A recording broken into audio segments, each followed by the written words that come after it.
It's a tough OT loss against the Ducks for the Mammoth, but the good news is they have a chance to rebound immediately against the Sharks. We're going to talk about both games and what they need to do to get a win tonight.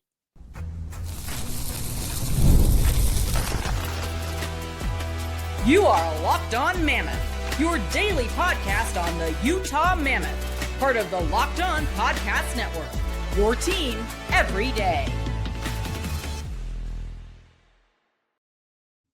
Hello, everyone, and welcome into Locked On Mammoth, part of the Locked On Podcast Network, now the #1 sports podcast network. I'm veteran NHL voice Tom Callahan, joined as always by longtime team analyst Robyn Leaño, and together we are the dynamic duo that's going to break down what happened against the Ducks. That was a tough one. There's no getting around it. That's a tough way to lose a hockey game, but why the Mammoth have the advantage in bouncing right back the next night against the San Jose Sharks and try to salvage this mom's trip a little bit. Robyn, I could feel the disappointment emanating from that mom suite last night, the way things went down for this team. And just talk a little bit about some of the numbers. We'll get inside the charts and graphs. Robyn is prepared. We will have a demonstration for you, but boy, I tell you, that was a tough one. Before we get into all that, though, I do need to let you know that today's episode brought to you by FanDuel. Download the FanDuel app now by visiting FanDuel.com and win $300 in bonus bets if your first $5 bet wins. Robyn, there's no other way to say it. I have it on the show graphic. I couldn't come up with a better word, but that OT loss hurts for this Mammoth team. They were 5 seconds away from a regulation win that, as you're going to show, maybe wasn't fair to the Ducks, but the Mammoth had done enough that it looked like they were going to take home 2 points. And then they give up the tying goal, and then they lose it in overtime. Yeah, and that's the part that really hurts too, because I feel like everyone was expecting the Mammoth are going to take this one. They're going to be fine. But I think what felt like a bad omen to me was them not being able to close on an empty netter. Right, they were in the offensive zone for a few seconds on the when the net was open and couldn't get a shot on. And I'm like, oh, this is not going to be good, is it? It does give you. It's weird, isn't it? How you get a little bit of that sinking feeling. You try not.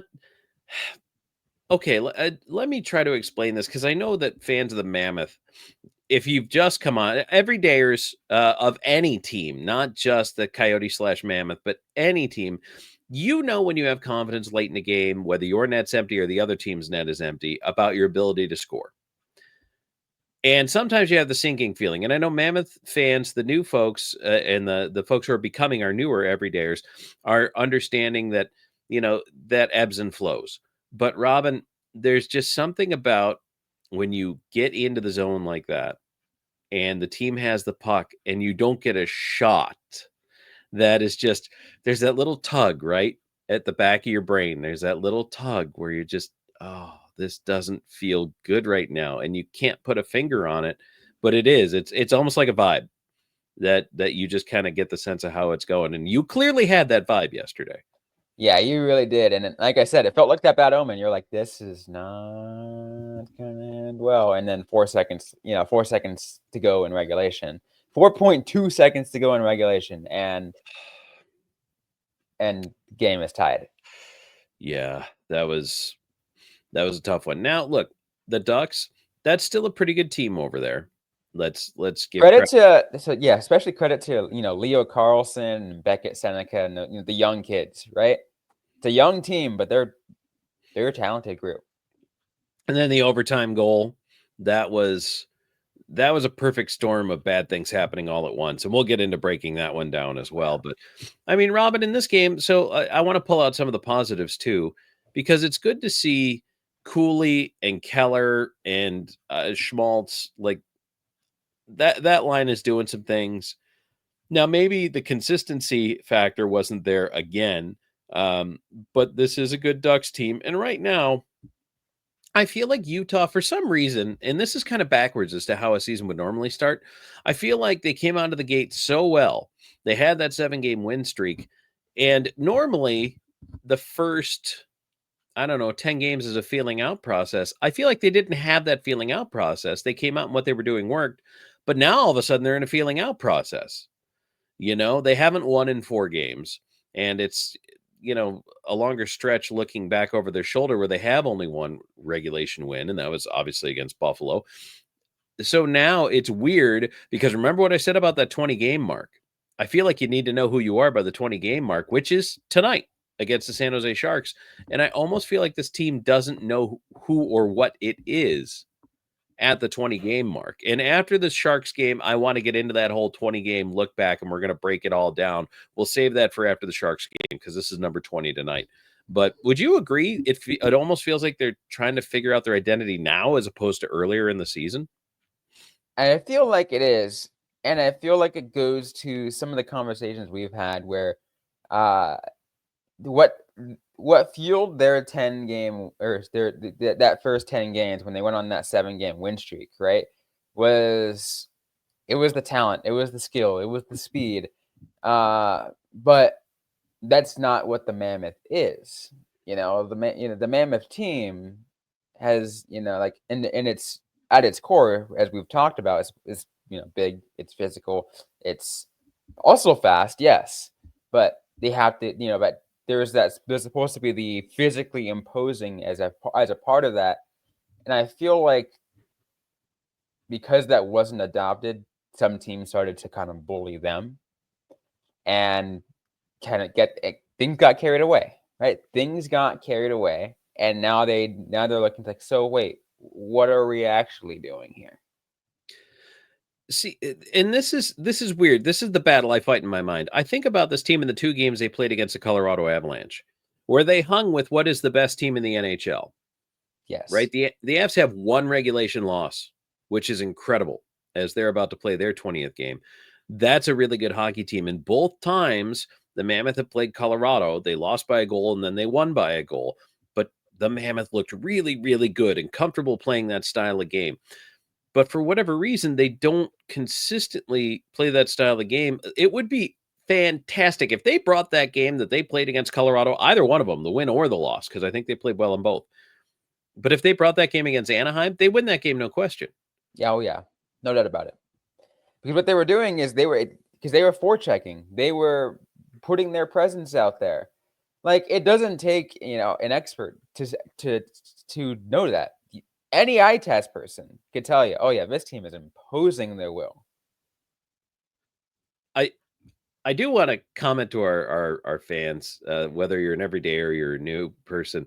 I know that a lot of the folks have kind of reached out to me on Twitter and have been talking. They feel like they said, you don't have to be negative all the time, Tom. And it's like, it's not so much that I'm being negative all the time, because number one, Robyn, when you were, I think a compliment is deserving. We certainly give one. And we do point out the high stuff, but, and the comment went on to say, hey, when you represent the team, it's like, aha, we don't represent the team.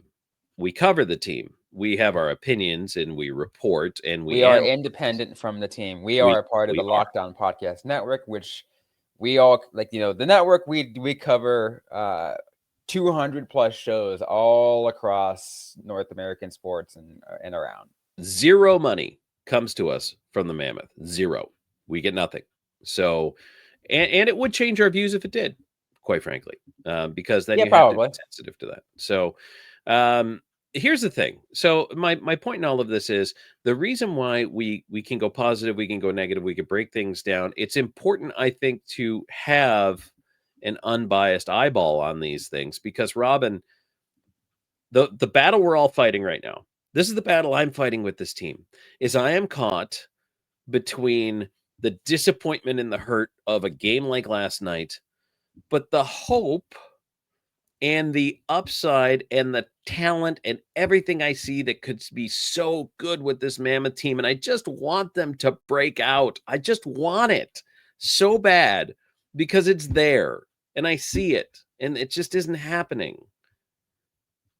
Yes, because you can you can go all across the board. You can name any one of the the young kids or whoever on this team. There's just so much raw talent on this team that really when when all is said and done, when these guys are at peak, this team can make a playoff run and can be exciting. And we know that. We know that. We very well know that. We do. And that's why we have such high expectations. I'm starting to wonder, and you know what? Let's get into this in the next segment here before we get to our Sharks preview. But talking about the line combinations, the shuffling that they've been doing, maybe whether or not that's something they should start to do based on the opponent, because of the way certain teams play the game, certain lines disappear in certain combinations. I'm going to try to explain all that to you here in just a second.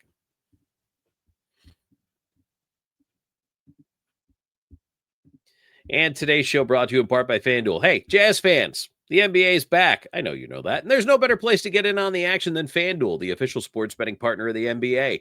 Even if you miss the start of the game or you want to ride that hot hand, FanDuel has live bets on everything from who's going to score the next fourth quarter comeback, who's going to drop the next three. You can combine all these bets into a same game parlay for a shot at a bigger payout. Maybe somebody's trending towards a triple-double. It keeps every game exciting, especially when your team's making that late push. Right now, FanDuel is giving new customers $300 in bonus bets when your first $5 bet wins. So head to FanDuel.com, sign up to play, and play your game with FanDuel, the official sports betting partner of the NBA.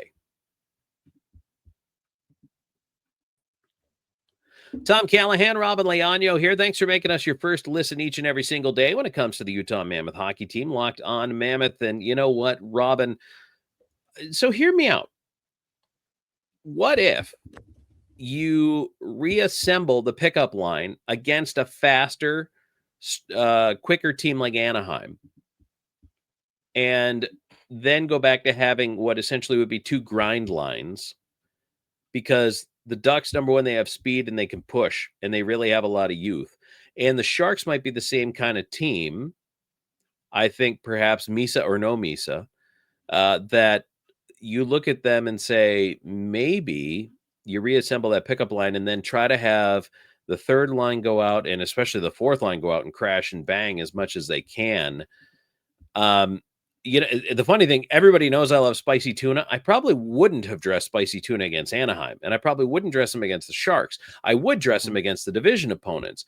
It's kind of funny, isn't it? Like, I finally get what I want, but I don't want it. I don't want it in that situation. And that, I think that's part of, God, I hate to go back to banging on the coaching, but I'll go back to banging on the coaching. Situational awareness here. It seems like there is no situational awareness of the opponent or the understanding of what they're bringing to the table. Yes, I agree that as the Mammoth, you need to focus on playing your game. But what is your game?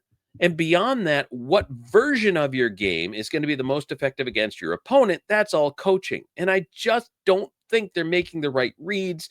They're understanding things right now. I don't know. I don't know, Robyn. I don't get this. What am I missing? You know, I don't think you're all that wrong, though. Like,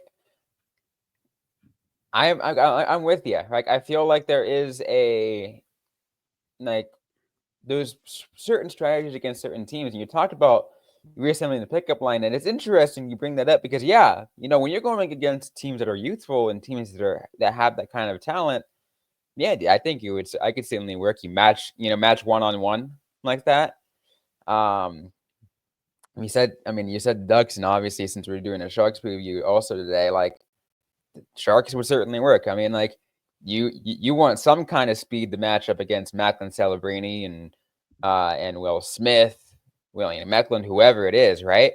So find it, find and do that. But they obviously didn't do that against Anaheim, which again, it wanted me. I mean, I did ask for physical, but I wanted speed, but also physically imposing, right? So because that the top six then, right, the pickup line and the Keller-Schmaltz line, they were forechecking like crazy, despite also being highly skilled. Yeah, well, they're not mutually exclusive. Correct, they're not. You certainly, every line should be aggressive on the forecheck and be in there, especially if that's the game plan. Unless you're playing neutral zone trap, then you have no forecheck, but that left in the 90s. Neutral zone trap.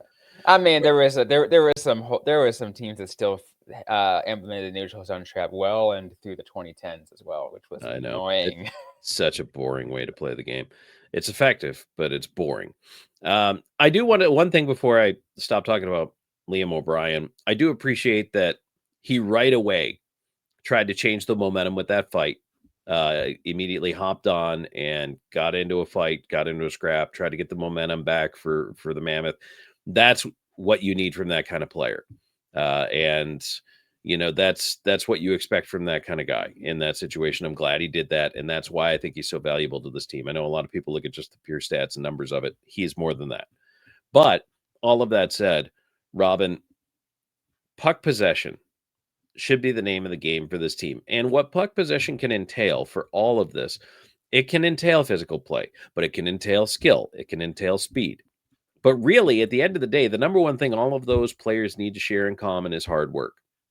And sometimes I just feel like if you're working hard, but you're not working smart as well, the effort gets a little bit wasted. And I think there were times against the Ducks, and we're not even talking about defensively yet, but I do want to get to that because there were some defensive miscues. But on the offensive side of the equation, I feel like there were times they had a lot of puck possession. They moved it around, and then they didn't come out with anything. They didn't come out with shot opportunities. It eventually resulted in a turnover, and that's also kind of disappointing that they weren't filtering those pucks to the net like we were talking about. You're absolutely, they weren't, and I feel like this could be a good opportunity, Tom, to show the heat map, because how many times have we asked for high danger chances, but instead what we see is more perimeter shots. I mean, the two goals were from higher in the faceoff circles, which I'm glad they were goals, but most of the time that's not going to work unless you're Alex Ovechkin, then maybe it might. But that's Dylan Guenther is kind of our mini Ovi, right? Correct. Yeah, he's our mini Ovi. He likes that off wing one time, just drifting above the faceoff dot, looking for a hole in the coverage, and that worked yesterday. It did. But we still want to see more. I guess I want to see more in high danger. Yeah, no, I can agree with that absolutely. I mean, all you have to do, and I know the audio listeners, you're not going to be able to see this map. If you want to see it, you can go to naturalstattrick.com, look at the heat map, and click on all situations. That's the one we're looking at. Then you look at the Anaheim Ducks side, right? And you see where the two goals were, particularly, like the the overtime goal, right? Right there in the crease. Right there in the crease. It looked like a Marx Brothers comedy. The way everybody was running around. It was maybe a Three Stooges episode is more appropriate. There's so many missteps, and it was frustrating, Tom. Yeah, I agree. And Utah had one goal from each side on the dot. And again, for the audio listeners, all three Anaheim goals were below the hash marks. One was in tight to the circle from the left hash, and the other two were literally in the crease, right on the doorstep. And that's the overtime. The overtime goal was catching Veggie way out of his crease. Okay, so let me tell you why I don't mind Veggie playing the shot. So the way that play broke down in the overtime is with the attack going back the other way. Sergachev had overextended, and they were caught in a change. So they had a couple of tired players out there, and Sergachev at the line hesitated, didn't attack the puck. That allowed Anaheim to leave the zone. And then Gunther was trying to stay a little deeper in the zone, hoping Sergachev would just make a play on the puck, put it in, and then he's got a 2-on-1 situation down low. Instead, Sergachev hesitates. The Ducks go the other way with the puck, and as they're coming down, now Dylan Guenther is digging to get back. Well, what Gunther did is he had a decision to make because it was essentially 3-on-2, and I think it was Cooley was the other player trying to catch up who was exhausted. He had a decision to make. Do you take the high man, which is the higher percentage goal-scoring chance, because the pass across to the back post to Seneca would have been a low percentage play, and so Gunther elected to stay high. But what that did, when the pass came over to the high guy, Gunther really his only play would have been to hit the deck to try to block a pass or a shot to Seneca in one motion. Instead, he stayed on his skates, and that's what, or Seneca was the high guy. Then they feed it down low, and that's when they score that goal down low. But there's nobody covering that third man because, and again, I think it was Keller, but don't quote me on that, was coming back in late because he was so deep in the zone and was tired from being on the shift. So it all those different things happened in that. Sergachev doesn't block the first pass. Gunther is late coming in, and so kind of in panic mode is caught between defending the high player who now has the puck and the pass. So do you pick shot or pass? He blocked neither. And then Veggie got aggressive coming out because he could see that Gunther, which is where I'm going with all this, could see that Gunther was not going to make a play on the shot. So figuring that, you would think an NHL player would take the shot and, okay, Gunther has to negate the pass. Gunther didn't negate the pass. As a goalie, I always tell my defenders, I want shot, I want shot. You take that pass out of the equation. That's a much harder save for me. I'll come out aggressively at the shooter. Had Gunther taken away the pass, Veggie being aggressive on the shot is the right play.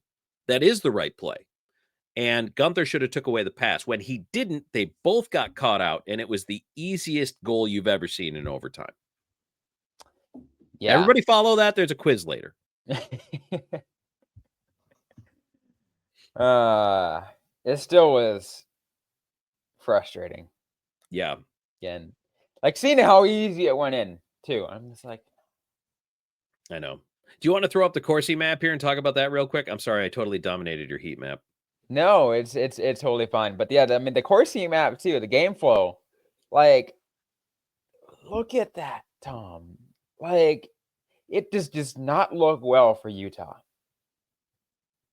The second period, beginning the second period, okay, sure. But after that, like, it was a lot of Ducks momentum. Even when Utah scored its goals, the momentum was still kind of favoring the Ducks there.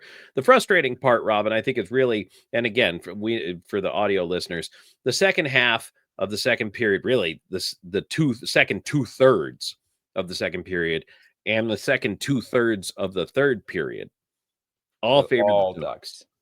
All favored the Ducks, and especially towards the end of that game, it just got better and better and better for Anaheim, and Utah just doesn't finish those things out. Again, 60 minutes. Give me 60 minutes.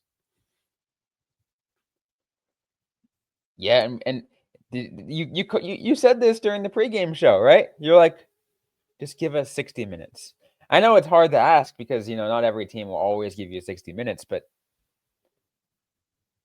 whatever effort you can give out of 60 minutes, just give it to us, please. Yeah, that was tough. But all these and then, again, you could talk about breaking down that empty net goal, what happened on that goal. You could talk about the first goal of the game. That was also just frustrating on the defensive coverages, and everybody gets a little lost in space. And that's, you've got to coach those guys to, okay, look, Sergachev is going to jump. He does. He even said his goal was to jump more this year in training camp. Mm-hmm. And he has been. Yeah. And what's interesting, Tom, I was looking at some old comments, not just from like our last episode, but some previous episodes and some previous shorts and stuff, where someone pointed out the pretty stark difference between how the defense played in the first 10 games versus how they've been playing now. Right? It feels like a very different defense. It's so weird. I think Simashev was better in those first 10 games, and play has declined. And maybe that's just the rookie, like the honeymoon, right? Mm-hmm. Was excited, was playing well, and now is kind of, boy, this is a grind. The NHL season's a grind. And the other thing is, Robin, let's not look past the fact that Simashev slumped since getting evicted from the Sogi household. Maybe that's it. I wonder if there's a correlation. The eviction notice has weighed heavily, but also there's no Dursey, right? Not having Dursey weighs on this lineup as well. Dursey coming back soon, hopefully, right? We should certainly injecting back into the lineup. Seems like he's getting better, right? He's been playing full practices, or at least actually with contact, so that's at least positive. They interviewed him in the mom's suite, right? He was with his mom in the mom's suite, which I loved. Yeah, that was cute. That I enjoyed that. The moms, I love that they keep showing the moms because the moms visibly show you how the game is going at any point in time. So yeah, no, I enjoyed that quite a bit. Robin, we do have to talk about the Sharks. Got to talk about the Sharks game coming up tonight. This is critical now. They got a point last night in Anaheim, so not the worst case scenario. They didn't lose in regulation, but they certainly gave one away. But the best news of all is they get to go right back at it tonight and try to figure it out. And today's episode brought to you by URGED. Let's be real. Making excuses doesn't solve everything. We've heard them all before. It's just stress, I'm tired, or it happens to everyone. When it comes to performance, sometimes your body just needs a little extra support. And that's where URGED comes in. URGED.com offers fast-acting, doctor-prescribed treatments for ED designed to help you stop making excuses and start making moves. URGED makes it so easy that you just connect with a board-certified doctor, 100% online, no awkward waiting rooms, no in-person appointments. If prescribed, your treatment ships discreetly straight to your door. The process is fast, simple, and private, and it's all handled by real doctors. It's about confidence, connection, and getting back to the moments that matter. Visit rugiet.com/lockedonnhl to get 15% off your first order. That's rugiet.com/lockedonnhl. And don't forget to use our code LOCKEDONNHL so you know that we sent you. URGED. Stop making excuses and start making moves. Hey everybody, Tom Callahan, Robyn Leaño here with you on Locked On Mammoth. Please like, follow, and subscribe. Click the bell for notifications on YouTube, and you'll know every time we drop a new episode. Taking a look at the Sharks game coming up here, Robin. The best thing, I think, the best tonic for such a disappointing loss is not to stew over it, not to have to think about Just it for to go 4 days. right back to it. Get out there and play. And they're playing a team in the Sharks that I think is just as dangerous as the Ducks and should be a really good test. So weird to be saying that. I mean, the Sharks have also been losing. They lost the last couple of games. Yeah. But they won some games that no one really thought they should have been winning in the first place. Just this, the last couple of weeks, right? Yeah. Macklin Celebrini is on a tear. Like if this is a players to watch out for. Like, yeah, there were a couple names. I already named a couple of them earlier in the show, but it's just Macklin Celebrini. Let's be real. Yeah. He looks really, really good. He really does. Becoming very quickly, I think, one of the guys who is going to establish himself among this generation of superstars. And again, Misa's been injured, but they have won 6 of the last 10, points in 7 of the last 10, even though they're on a 2-game losing streak. But Robin, the Ducks are on a losing streak too, coming into that one. And I think that I like these kind of tests because number one, it's out of the division, but number two, I think the games that a team like Anaheim and like San Jose plays are very effective, and they make you play your best to defend them. They make you play your best to take advantage of what they give you. That's why they're not an easy out. That's why they can beat some teams that might look past them. And the Mammoth cannot afford to look past the Sharks here. Certainly not with the way things have been going lately. They need to put one back in the win column. Oh, absolutely. And now I'm not going to go out and say I want to see the same effort, like the same kind of game like last time, because because now they're going against what feels like it's going to be a different Sharks team, and it's on the road. So yeah, this team's not going to end up winning 6 to whatever, right? But like I still want to see that level of see a high level of effort and just slow down the guy, slow down the other team as best you can, and honestly, still, especially if you can, punch them in the throat. You know, one of the things about the Sharks that's interesting is they don't score a ton of goals. They're in the bottom third of the league for that. They also give up a lot of goals. Special teams doesn't jump out at you. All of those are substandard, but yet somehow they're winning games. So to me, what that says is that when they do win, they're limiting your opportunities and keeping you off the sheet. What's interesting is you actually reminded me because I follow Brody Brazil right, on Twitter /X, right? And by the way, great follow, great guy, by the way. I've actually had a DM back and forth with him when we was talking about stuff in Arizona. But he talked about how the Sharks have been winning these games and been getting their points when they limit their opponents to 2 or fewer goals. It's the race and to 3. that's it. And that's it. It's just limiting the opponent to 2 or fewer. And I know, like, it's like some of you might say, and Robyn, that sounds like a no-brainer. Yes, it does, but at the same time, it works apparently. It does. It is the race to 3 in the NHL. I've said it a million times. Look, the Sharks get outshot.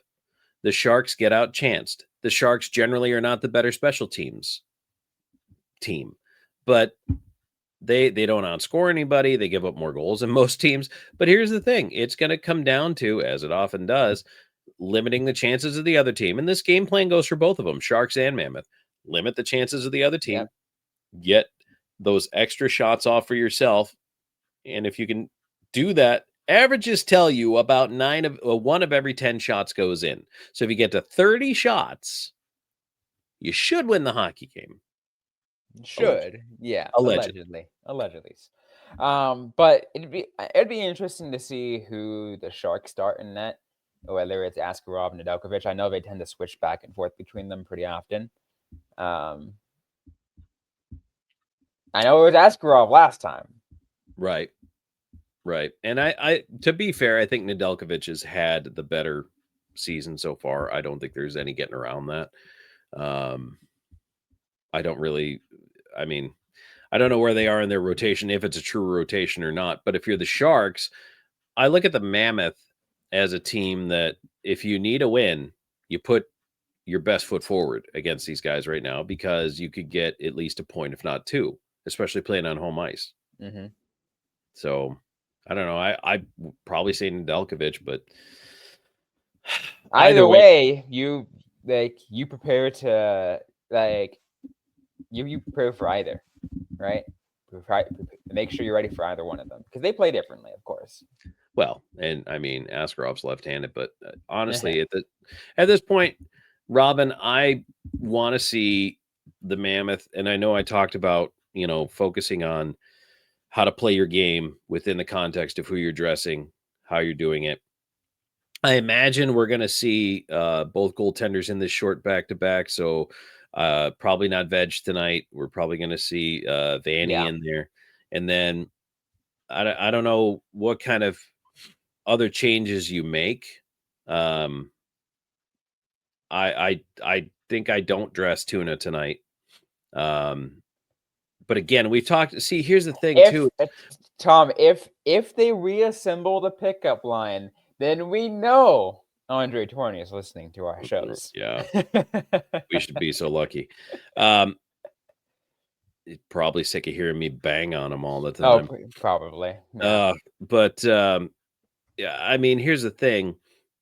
The reason they put O'Brien in the lineup is the same reason you would put Tanev in the lineup, is because you need something out of them. You want something out of them. I don't think they're getting it they weren't getting it out of Tanev, is where I'm going with this. They need it out of Crouse, and they need it out of anybody who has any kind of job description that remotely matches effort. McBain, Marconi, Yamamoto. Yep. All these guys need to show up big time, and they all need to make impacts. And we've seen it. Look, Yamamoto can turn a game around. Carconi can turn a game around. All these guys, Crouse can turn a game around. They have the ability to be game changers, but they've kind of been invisible. Tanev could be a game changer, but they've been kind of invisible. Crouse has been the most visible. I'll at least give him that much credit, but last night, didn't see much. Yeah. So we need to see more.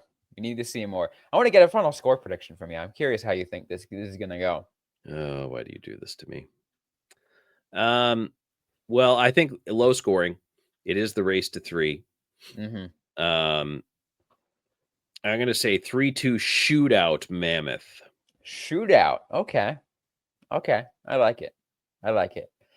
I'm with you, 3-2, but I think it's going to be a regulation win. Okay.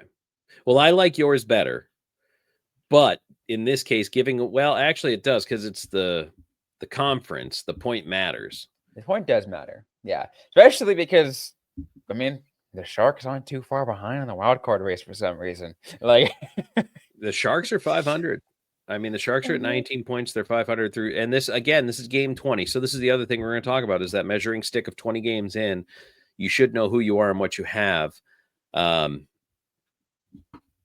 This is a tough spot because I feel like it's very weird. I did warn. It's right now. I did make that warning, right? Did I not make that warning last week? Hey, don't let the Sharks jump you. Yeah. Yep. And it's scoring goals. I don't think I don't think scoring goals is going to be too much of an issue for this team. I think the offense is fantastic. It's just they got to take care of their own end. Mm-hmm. And I don't know. I want to see them play a different game and a more structured game and stick to their systems. They're pretty loosey-goosey, and I think it leads to those breakdowns that lead to those goals. And guys are scrambling, trying to figure out what they're supposed to be covering, because if it's not one guy out of place, it's 2 or 3 guys out of place, and now everybody's got to guess what's got to be covered and how it's supposed to work. One guy out of position, you know how you're supposed to recover. 2 guys out of position, now you got people scrambling. Yeah. By the way, we're bumping up on time here, but I also do want to say, if you guys at all, like, I usually try to say this every now and then, but, you know, I'll put it in now. If you guys do want to hear from the other perspective, highly recommend Locked On Sharks, by the way. JD, really great guy. Have had him on my show on the show a couple times, or during the Coyotes days, and he's had me on a couple of times, and highly recommend. A great listen. Yes. Absolutely. Robyn, I do know that some people have said, hey, you guys got a lot of ads in your podcast. Well, guess what? There's a way you can get an ad-free podcast compatible with your major podcast apps and a whole lot of other extras and perks. And it's our brand new Everydayer Club. It's going to launch December 8th. That's coming up here. It's going to feature a club Discord server. There's a channel dedicated to every team. Get to chat with us. Come on. That's right. On the Discord, and exclusive access to daily Locked On Sports Today podcast. That is only for the Everydayers. Exclusive season previews, draft previews, fantasy previews, a merchandise discount, all that and more. It's going to be $5 a month or $50 a year to sign up. We're unveiling that. We're going to tell you all about it here when we are going to show you how to sign up in the next week or so, and make sure that if you're interested in being a part of the brand new Everydayer Club, Robyn, we're pulling back the curtain. It's going to be a lot of fun, but that Discord server will be really interesting. The Locked On Mammoth Discord server. I'm sure, like, I sure hope we have some fun with it. Yeah, that'll probably be pretty wild. So, all right, Robyn, anything else you want to wedge in there before we step out the door for this one? No, just got to say, just hope for the win. You know, like, this is a critical game. This is a very critical game against a conference opponent, and don't let up. Yes, absolutely. Don't take your foot off the gas. All right, Sharks tonight, game number 20. Can't wait to see how it's going to pan out. If you want to reach out to us on social media, Robyn, where can they find us? Everywhere on social media, you can find us. Primarily active over on Twitter/X, whatever you guys choose to call it these days, at Locked On Mammoth. That's at Locked On Mammoth. You can find me personally at Robyn_Leaño. I'm active on either one of those two. You can follow me. You can message me. You can DM me or message me or whatever. I tend to respond. I try to respond as quick as I can. Sometimes things get between the weeds, but most of the time, I'm within a business day or two. I'm best reached by carrier pigeon, but failing that, you can find me on Blue Sky at Tom Talks and on Twitter at Callahan on Air. So, all right, everybody. Well, looking forward to the Sharks game tonight. Fingers crossed, skate laces crossed for a big time win. Thanks as always for being a part of Locked On Mammoth.